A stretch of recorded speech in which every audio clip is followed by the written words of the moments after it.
Well, hello, model car fans. Welcome to the Muscle Car Modeler. My name is Ral, and here I'm showing another completed build of mine here. This is Ravel's Ferrari Testarossa Convertible, and it's an old kit, and it's been around for quite a while. I don't know if it's been reissued more than once as far as the convertible version.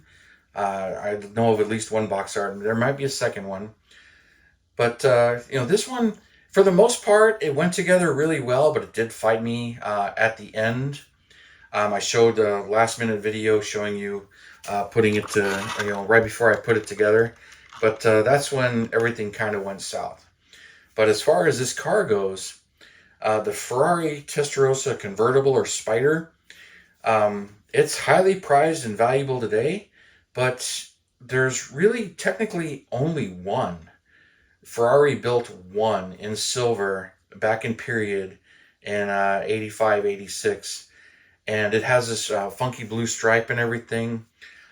Just kind of odd. I didn't really know anything about it. I had seen others, but for whatever reason, Ferrari built one and decided that that was it, and they were not going to offer, the convertible or Spider to anybody else. So, as it turns out, there was really there's 3 or 4 different people, businesses that did conversions on these Testarossas, and the value goes accordingly by who did it and when it was done, and how well it was done. And there are others that were privately done, chopping the roof off and doing all of this stuff. So those are all really cool, and I didn't know any of this until I don't want to say recently, but when this kit first came out and I seen it, I didn't know any of that. Didn't really know anything about the Testarossa, just that it was a really wide and a really cool looking car. So I always thought it was cool. But there's my entrance right there. The video game Outrun by Sega, I believe. So I remember playing that video game and just seeing this rear end and just moving up and down, back and forth, and moving as if you were going farther. It kind of moved. So the graphics were horrible. They were great at the time because there wasn't anything like that. There was not, the racing games back then were not all that great. But as different versions came out, it came out better. But, the first car that they did, they made the Testarossa Convertible. They used that for the thing. And there really wasn't a car out there like that, a real one. So other than that one silver car. So I don't know if they knew that when they did the video game or not. But that's what I remember, just playing that video game and having a grand old time. So, seeing this in red, the box art and everything, I knew I wanted to do it as that car. And then the video game kind of portrays an all black interior, so I did the black interior on it and did the rest of it in red. And that was my motivation for building this. And it was just really going to be a quick build, just kind of a fun build, and really just didn't know exactly what I was going to do, but I knew it just had to be red, and I really wanted to do it as the Outrun car. So I had a lot of fun doing that. Kind of got a little bit motivated. Angelo from Angelo's Workbench was over hanging out with me, and we were starting our Daytonas. Actually, we were talking about Ferrari model kits, and I had finished the white Miami Vice Ferrari Testarossa, and so we were talking about the Miami Vice Daytona, and that's one of his favorite kits, and I had built that as a kid too. So here we are playing with a couple of those kits, and I pulled out this kit and was kind of looking at it too. So this was kind of in the back of my mind and me itching to actually get it started, get it going. So that's kind of how this one kind of portrayed. So while I'm happy with the way it came out and it's just looking great, I'm going to pause here for a minute. Well, let's go take this outside, look at it in the sun and everything, and then I'll talk more about the actual build and how it went. So let's take this outside. All right, here we are outside in the Arizona sun. Look at this red. Boy, that is red. Oh yeah. That's a pretty car. I always love the convertibles. I know they're very rare, but for me, I don't know what it is about just top goes down I just like them that way. But this is a good looking car. Love that video game though. That was so much fun to play. You didn't see the side of the car too often that I remember. But look at that. It's out there in the Arizona sun. The blackout in those strakes or whatever they call those side things that protect that from swallowing small children and birds. One of the stories. You know, so you don't reach your hand out and it just cuts your hand off while you're flying through traffic. Love reading those stories about some of the theories behind some of this stuff. But all right, this is looking really good. We'll head back on inside and continue on. Oh man, I bet you that looked good. So there it is. Let's starting with the Revell kit, and I really didn't do anything to it. Just built it right out of the box. But one of the first things I decided to do was, you know, doing the body work, getting it ready. This windshield frame was bent down just a little bit, so I had to really tweak that up. And then it gives you both mirror options, whether you want the high flying one here that I used on the Miami Vice car, which is how it was. But the game has both mirrors down mounted low, so the little bit later and US versions had these mirrors, and they mounted differently, so getting those mounted up looking pretty cool. But it's kind of a pain, but got those in there. Now one of the other things is this engine, this flat 12 as it is. This cover is a little hard to open, a little nerve-wracking. It is hinged, so fits really well. And this one will actually stay up. My coupe does not. It keeps wanting to fall down.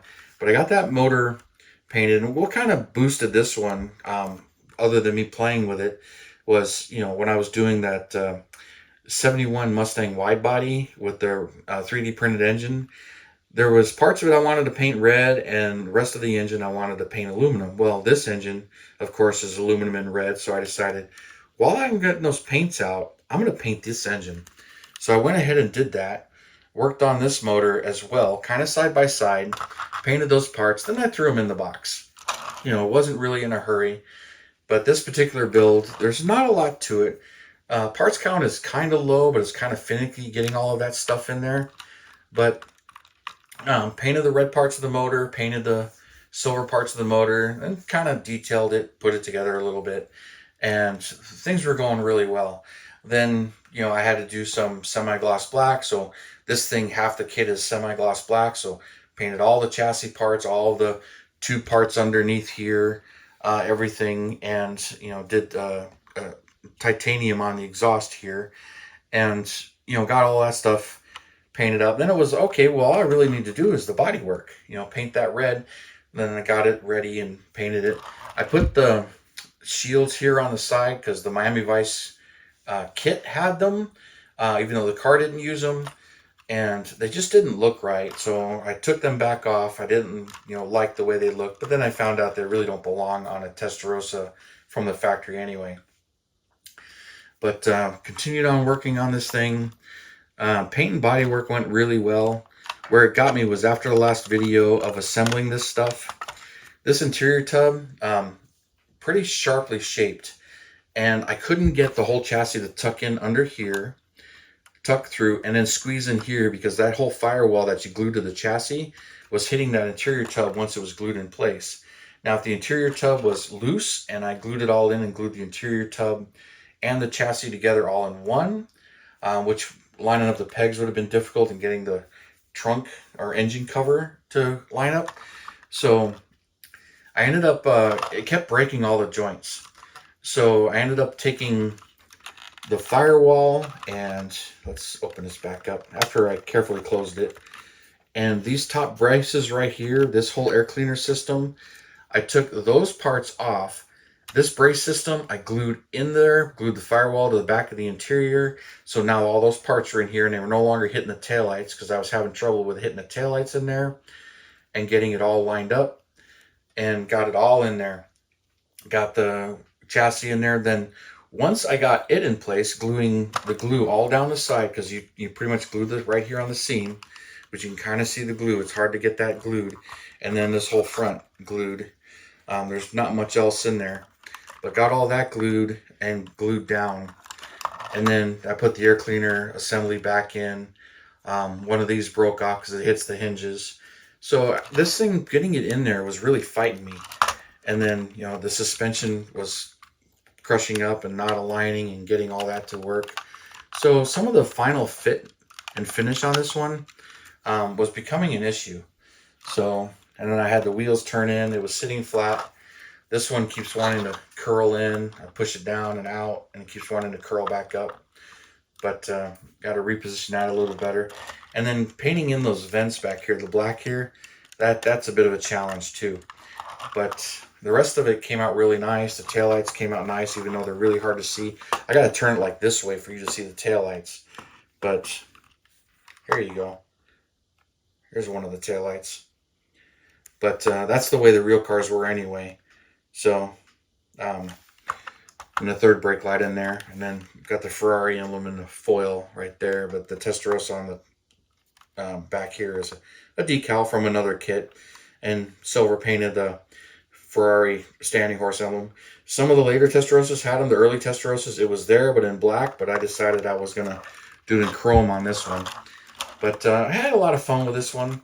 Oh, and then it comes with an up top. But I was having an issue with it. It kind of fits the windshield. It kind of doesn't. But my windshield frame was bent down, and I pushed it up as best as I could. So it doesn't quite line up. So when I push it down on the back here, to get it to line up here, it stands up even higher. But even letting it lay down, it really doesn't fit across the top no matter what I do. So I'm not worried about it, but it's done, and it looks pretty good. So I'm really happy with the way this one came out. It just, of course, I'll display it with the top off. I like having the tops, but most of the time when I'm displaying them, I display them with the tops off. But anyways, you guys, this one's done, and I'm real happy with the way it's looking. And, you know, I'll move on to my next project here. But thank you guys for tuning in, subscribing, and don't forget to check out our sponsor, Hobby Nut Models. I'll put a link to his store in my video description below, as always. And thank you guys for tuning in, subscribing, and all your comments and everything. I really do appreciate you guys. And don't forget to check out our sponsor, Hobby Nut Models. I got a link in the video description below, right to the store there. Great supporter of the channel and many of the channels on YouTube. And you guys, I appreciate all your comments, likes, and shares and everything. You guys have a wonderful weekend, and I will see you next time.